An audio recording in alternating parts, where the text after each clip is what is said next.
கவனிச்சு பாருங்க, ஏற்கனவே ப்ராசஸ்ல அவங்க போன துன்பம், அடி, இருக்கிற சரீரத்தில் இருக்கிற பிளட்டு, பெலன் எல்லாம் அவங்கள விட்டு போயிட்டு, ரெண்டாவது இப்போ 60 அடி கிட்ட என்ன செய்யணும், 60 கிலோ வெயிட் என்ன செய்யணும், அதுவும் ஸ்மூத்தா இருக்கிற மரம் இல்லை, அவனுடைய சதையை நரம்பெல்லாம் கிழிச்சு எடுக்கக்கூடிய ரா வுட்டை கொண்டாந்து அவனை தூக்க வைக்குவாங்க. மூணாவது, அப்போ இயேசு அப்படி தூக்க வைக்கும் போதுதான் அங்க இயேசு அதை தூக்க முடியலன்னு சொல்லி சிறுநேவரை சேர்ந்த யாரு, சீமோன் வந்து என்ன செய்யறான், அவருக்கு உதவி செய்யறான்.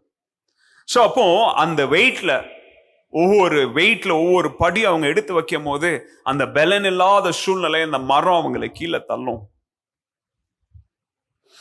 அடுத்து இது தூக்கிட்டு ஒருத்தன் அப்படியே மேல போய் அந்த மலையின் மேல போன பிறகு கவனிங்க, நிறைய பாப்புலர் ஆர்ட் ஒர்க்ஸ், நிறைய பெயிண்டிங்ல, நிறைய பிக்சர்ல நம்ம பார்க்கிறோம், எல்லாருடைய அந்த கரங்கள்லயும் கால்கள்லயும் ஆணிகள் எங்க அடிக்கப்பட்டிருக்குது, இந்த பாதங்களுக்குள்ள. ஆனா உங்களுக்கு நான் சொல்லி கொடுத்துருக்கிறேன், அது எங்க அடிக்கல, அது பாதங்கள்ல அடிக்கப்படல, இந்த இடத்துல ரிஸ்ட்ல.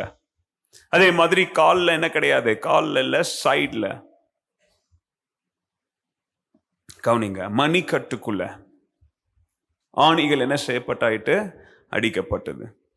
ஒவ்வொரு ஆணியும் ஆல்மோஸ்ட் 7 to 8 inches லாங்.